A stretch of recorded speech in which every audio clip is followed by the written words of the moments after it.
ಎಲ್ರಿಗೂ ನಮಸ್ಕಾರ. ಇನ್ಫೋಸ್ಟ್ರೀಮ್ vlogs YouTube ಚಾನಲ್ಗೆ ಎಲ್ರಿಗೂ ಸ್ವಾಗತ. ಈ ವಿಡಿಯೋದಲ್ಲಿ ನಾವು ನೀವೇನಾದ್ರೂ ಹಸು ಅಥವಾ ಎಮ್ಮೆ ಸಾಕಾಣಿಕೆ ಮಾಡ್ತಿದ್ದು ಅದರ ಹಾಲಿನ ಇಳುವರಿ ಕಡಿಮೆ ಆಗಿದ್ದರೆ, ಡಿಗ್ರಿ ಕಡಿಮೆ ಆಗಿದ್ದರೆ, ಕೊಬ್ಬಿನಾಂಶ ಕಡಿಮೆ ಆಗಿದ್ದರೆ ಅದಕ್ಕೆ ಏನು ಕಾರಣ ಇರ್ಬೋದು ಮತ್ತು ಯಾವ ರೀತಿ ಅದನ್ನು ಪರಿಹರಿಸ್ಕೋಬೇಕು ಅನ್ನೋದನ್ನು ಈ ವಿಡಿಯೋದಲ್ಲಿ ತಿಳ್ಕೊತಾ ಹೋಗೋಣ. ನೀವಿನ್ನೂ ನಮ್ಮ ಯೂಟ್ಯೂಬ್ ಚಾನಲನ್ನು ಸಬ್ಸ್ಕ್ರೈಬ್ ಮಾಡ್ಕೊಂಡಿಲ್ಲ ಅಂತಂದರೆ ಇದೇ ರೀತಿ ಇನ್ಫಾರ್ಮೇಟಿವ್ ವಿಡಿಯೋಗಳಿಗೋಸ್ಕರ ನಮ್ಮ ಇನ್ಫೋಸ್ಟ್ರೀಮ್ ಯೂಟ್ಯೂಬ್ ಚಾನಲನ್ನು ಸಬ್ಸ್ಕ್ರೈಬ್ ಮಾಡ್ಕೊಳ್ಳಿ. ರೈತರು ಹಸುಗಳನ್ನು ಸಾಕಿ ಅವುಗಳಿಂದ ಹಾಲಿನ ಉತ್ಪಾದನೆಯನ್ನು ಪಡ್ಕೊಂಡು ಡೈರಿಗೆ ಹಾಕ್ತಾರೆ. ಡೈರಿಗೆ ಹಾಕಬೇಕಾದ್ರೆ ಲ್ಯಾಕ್ಟೋಮೀಟರ್ ಇಲ್ಲ ಮಿಷಿನ್ ರೀಡಿಂಗಿಂದ ಅದರ ಡಿಗ್ರಿ ಮತ್ತು ಫ್ಯಾಟನ್ನು ಕಂಡುಹಿಡಿತಾರೆ. ಕನಿಷ್ಠ ನಿಮಗೆ 28 ಡಿಗ್ರಿ ಇರಬೇಕು, 3.5ರಷ್ಟು ಫ್ಯಾಟ್ ಇರಬೇಕು. ಇಲ್ಲ ಅಂತಂದರೆ ಆ ಒಂದು ಹಾಲಿನ ಗುಣಮಟ್ಟ ಕಡಿಮೆ ಇದೆ ಅಂತ ರಿಜೆಕ್ಟ್ ಮಾಡುವಂತಹ ಸಂದರ್ಭಗಳು ಜಾಸ್ತಿ ಬರುತ್ತೆ. ಮತ್ತು ಹಾಲಿನ ಇಳುವರಿ ಏನಾದ್ರೂ ಕಡಿಮೆ ಇದ್ದರೆ ರೈತರಿಗೆ ಲಾಭಾಂಶ ಕಡಿಮೆ ಆಗ್ತಾ ಹೋಗುತ್ತೆ. ಈ ಎಲ್ಲ ಅಂಶಗಳಿಗೆ ಕಾರಣಗಳನ್ನು ನೋಡ್ತಾ ಹೋದರೆ ಮೇವಿನ ಕೊರತೆ ಮುಖ್ಯವಾದ ಕಾರಣ ಆಗುತ್ತೆ. ಅಂದರೆ ಮೇವನ್ನು ಸರಿಯಾಗಿ ಕೊಡದಲೇ ಇರೋದು ಮತ್ತು ಸಮತೋಲನವಾದಂಥ ಆಹಾರವನ್ನು ನೀಡದೇ ಇರುವಂಥದ್ದು. ಯಾಕಂತಂದರೆ ನೀವು ಹಿಂಡಿ ಇರ್ಬೋದು, ಬೂಸ ಇರ್ಬೋದು, ಒಣ ಹುಲ್ಲು, ಹಸಿ ಹುಲ್ಲು ಪ್ರತಿಯೊಂದನ್ನು ಕೂಡ ನೀವು ಸಮತೋಲನವಾದಂಥ ರೀತಿಯಲ್ಲಿ ನೀಡಬೇಕು. ಆ ಹಸುವಿನ ವಯಸ್ಸಿನ ಮೇಲೆ ಮತ್ತು ಆ ಒಂದು ಹಸು ಎಷ್ಟು ಹಾಲಿನ ಇಳುವರಿಯನ್ನು ಕೊಡ್ತಾ ಇದೆ ಅದರ ಬೇಸಿಸ್ ಮೇಲೆ ನೀವು ಆ ಒಂದು ಹಸುವಿಗೆ ಸಮತೋಲನವಾದಂಥ ಆಹಾರವನ್ನು ನೀಡಬೇಕಾಗತ್ತೆ. ಅದನ್ನು ನೀಡದೇ ಇದ್ದರೆ ಮತ್ತು ವಿಟಮಿನ್ ಅಂಶ ಏನಾದ್ರೂ ಕಡಿಮೆ ಆಗಿದ್ದರೆ ಹಾಗೂ ಟೈಮಿಂಗ್ಸ್ ಚೇಂಜ್ ಆದ್ರೂ ಕೂಡ ಹಾಲಿನ ಇಳುವರಿ ಮತ್ತು ಡಿಗ್ರಿ ಅಥವಾ ಕೊಬ್ಬಿನ ಅಂಶದಲ್ಲಿ ಕಡಿಮೆ ಆಗುತ್ತೆ. ಯಾಕಂತಂದರೆ ನೀವು ಒಂದಿನ ಬೆಳಿಗ್ಗೆ 6 ಗಂಟೆಗೆ ಹಾಲು ಕರೆದು ಇನ್ನೊಂದು ದಿನ 7ವರೆಗೆ, ಇನ್ನೊಂದು ದಿನ 8 ಗಂಟೆಗೆ, ಇನ್ನೊಂದು ದಿನ ಮತ್ತೆ 6:30 7 ಗಂಟೆಗೆ ಈ ರೀತಿ ನೀವು ಟೈಮಿಂಗ್ಸನ್ನು ಚೇಂಜ್ ಮಾಡ್ತಿದ್ರೆ ಹಾಲಿನ ಇಳುವರಿ ಕಡಿಮೆ ಆಗುತ್ತೆ.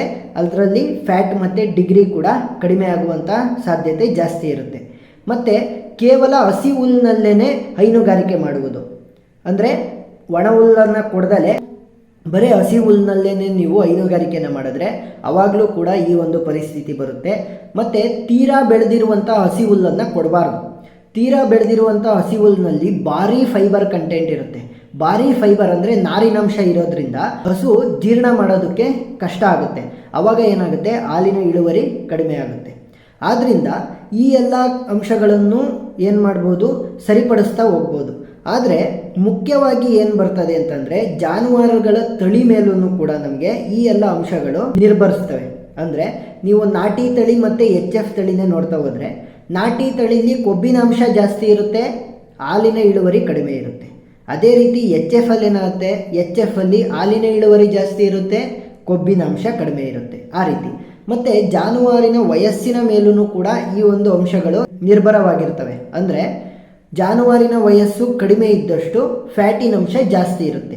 ಮೊದಲನೇ ಲ್ಯಾಕ್ಟೇಷನ್ನಲ್ಲಿ ಏನು ಹಸುವಿನ ವಯಸ್ಸು ಕಡಿಮೆ ಇರುತ್ತಲ್ವ ಆವಾಗ ಫ್ಯಾಟ್ ಜಾಸ್ತಿ ಇರುತ್ತೆ. ಅದೇ 5ನೇ 6ನೇ ಲ್ಯಾಕ್ಟೇಷನ್ಗೆ ಬಂದಾಗ ಹಸುವಿನ ವಯಸ್ಸು ಜಾಸ್ತಿ ಆಗಿರುತ್ತೆ.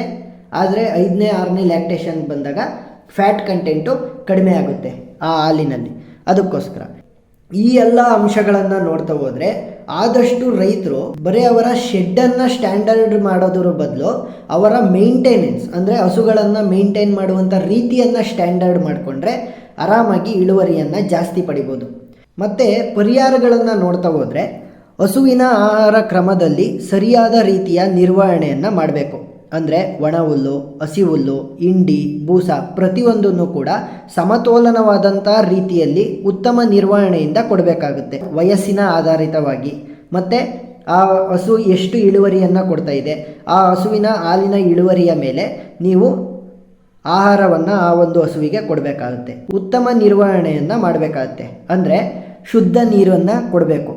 ತಿಂಗಳಿಗೊಮ್ಮೆ ನೀವೇನಾದ್ರೂ ಸಿಮೆಂಟ್ ತೊಟ್ಟಿಯಲ್ಲಿ ನೀರು ಕುಡಿಸ್ತಿದ್ರೆ ಆ ಒಂದು ತೊಟ್ಟಿಗೆ ಸುಣ್ಣವನ್ನು ಬಳಿಬೇಕು.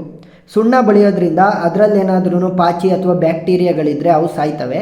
ಮತ್ತು ಸುಣ್ಣದ ಅಂಶ ನೀರಿನಲ್ಲಿ ಮಿಕ್ಸ್ ಆದಾಗ ಆ ಒಂದು ನೀರನ್ನು ಹಸು ಕುಡಿದಾಗ ಏನಾಗುತ್ತೆ, ಜೀರ್ಣಾಂಶ ಕೂಡ ಜಾಸ್ತಿ ಆಗ್ತಾ ಹೋಗುತ್ತೆ. ಯಾಕಂದರೆ ಸುಣ್ಣದಲ್ಲಿ ಕ್ಯಾಲ್ಶಿಯಂ ಇರೋದ್ರಿಂದ ಹಸುವಿನ ಜೀರ್ಣಕ್ರಿಯೆಯನ್ನು ಉತ್ತೇಜನಗೊಳಿಸ್ತಾ ಹೋಗುತ್ತೆ.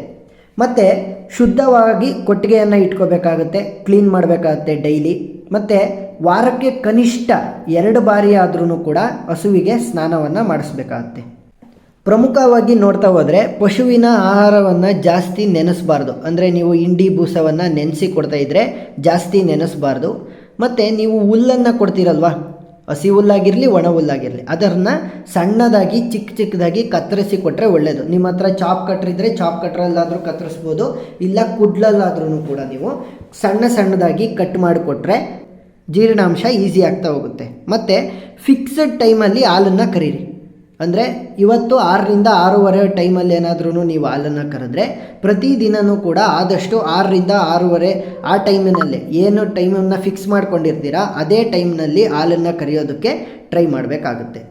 ಇಷ್ಟು ಅಂಶಗಳನ್ನು ನೀವು ಪಾಲಿಸಿದ್ರೆ ಮತ್ತು ನಿಮ್ಮ ಹಸುಗಳಿಗೆ ನೀವು ಹಾಲಿನ ಉತ್ಪಾದನೆಯನ್ನು ಹೆಚ್ಚು ಮಾಡುವಂಥ ಸಾಮರ್ಥ್ಯವಿರುವ ಹೈಡ್ರೋಫೋನಿಕ್ಸ್ ಇರ್ಬೋದು, ಅಜೋಲಾ ಇರ್ಬೋದು, ಅವುಗಳನ್ನು ಕೂಡ ನೀವೇ ಮನೆಯಲ್ಲಿ ತಯಾರಿ ಮಾಡಿಕೊಂಡು ಹಸುಗಳಿಗೆ ನೀಡ್ತಾ ಹೋಗ್ಬೋದು. ಅದರಿಂದನೂ ಕೂಡ ಫ್ಯಾಟು ಮತ್ತು SNF ಜಾಸ್ತಿ ಆಗುವಂಥ ಸಾಧ್ಯತೆ ಜಾಸ್ತಿ ಇರುತ್ತೆ. ಕೇವಲ ನೀವು ಶೆಡ್ಡಲ್ಲಿ ಸ್ಟ್ಯಾಂಡರ್ಡೈಸೇಷನ್ ಮಾಡೋದ್ರ ಬದಲು ಹಸುವಿನ ನಿರ್ವಹಣೆಯಲ್ಲಿ ಸ್ಟ್ಯಾಂಡರ್ಡನ್ನು ನೋಡ್ತಾ ಹೋದರೆ ಹಾಲಿನ ಇಳುವರಿಯನ್ನು ಕೂಡ ಜಾಸ್ತಿ ಮಾಡ್ಬೋದು, ಡಿಗ್ರಿ ಮತ್ತು ಕೊಬ್ಬಿನ ಅಂಶನೂ ಕೂಡ ಜಾಸ್ತಿ ಮಾಡ್ಬೋದು. ಮತ್ತು ಹಸುಗಳನ್ನು ನೀವೇನು ಮಾಡಬೇಕಾಗತ್ತೆ, ಓಡಾಡೋದಕ್ಕೆ ಆರಾಮಾಗಿ ಬಿಡಬೇಕಾಗತ್ತೆ. ಅಂದರೆ ಕೇವಲ ಬೆಳಗ್ಗೆಯಿಂದ ಸಂಜೆವರೆಗೂ ಕೂಡ ನೀವು ಒಂದೇ ಜಾಗದಲ್ಲಿ ಕಟ್ಟೋದ್ರ ಬದಲು ಹಸು ಓಡಾಡೋದಕ್ಕೆ ಮತ್ತು ಅದಕ್ಕೆ ಬೇಕಾದಾಗ ಮಲ್ಕೊಳೋ ರೀತಿ, ಬೇಕಾದಾಗ ಓಡಾಡೋ ರೀತಿ, ಆ ರೀತಿ ಫ್ರೀ ಬಿಟ್ಟಾಗ ಏನಾಗುತ್ತೆ, ಅದರ ಮೈಂಡ್ ಅಥವಾ ಅದಕ್ಕೆ ಫ್ರೆಶ್ ಅಂತ ಅನಿಸುತ್ತೆ. ಯಾವ ರೀತಿ ಮನುಷ್ಯ ಸ್ಟ್ರೆಸ್ನಲ್ಲಿ ಜಾಸ್ತಿ ಅಂದರೆ ಕೆಲಸನ ಉತ್ತಮವಾಗಿ ಮಾಡೋದಕ್ಕಾಗಲ್ಲ, ಅದೇ ರೀತಿ ಆ ಹಸುಗಳಿಗೆ ಒಂದೇ ಜಾಗದಲ್ಲಿದ್ದೇ ಸ್ಟ್ರೆಸ್ ಆಗುತ್ತೆ. ಆವಾಗ ಏನಾಗುತ್ತೆ, ಹಸುವಿನ ಹಾಲಿನ ಇಳುವರಿಯಲ್ಲಿ ಕಡಿಮೆ ಆಗ್ತಾ ಹೋಗುತ್ತೆ. ಈ ವಿಡಿಯೋದಲ್ಲಿ ನಾವು ಯಾವ ರೀತಿ ಹಸು ಅಥವಾ ಎಮ್ಮೆ ಹಾಲಿನ ಇಳುವರಿಯನ್ನು ಜಾಸ್ತಿ ಮಾಡೋದು ಮತ್ತು ಡಿಗ್ರಿ ಮತ್ತು ಕೊಬ್ಬಿನ ಅಂಶವನ್ನು ಯಾವ ರೀತಿ ಹೆಚ್ಚೋದು ಅನ್ನೋದ್ರ ಬಗ್ಗೆ ತಿಳ್ಕೊಂಡ್ವಿ. ಇದೇ ರೀತಿ ಇನ್ಫಾರ್ಮೇಟಿವ್ ವಿಡಿಯೋಗಳಿಗೋಸ್ಕರ ನಮ್ಮ ಯೂಟ್ಯೂಬ್ ಚಾನಲನ್ನು ಸಬ್ಸ್ಕ್ರೈಬ್ ಮಾಡ್ಕೊಳ್ಳಿ. ಮತ್ತು ಯಾವುದಾದ್ರೂ ವಿಚಾರಗಳ ಕುರಿತಾಗಿ ವಿಡಿಯೋ ಬೇಕಾಗಿದ್ದರೆ ಕಮೆಂಟ್ ಸೆಕ್ಷನ್ನಲ್ಲಿ ತಿಳಿಸಿ. ಧನ್ಯವಾದ.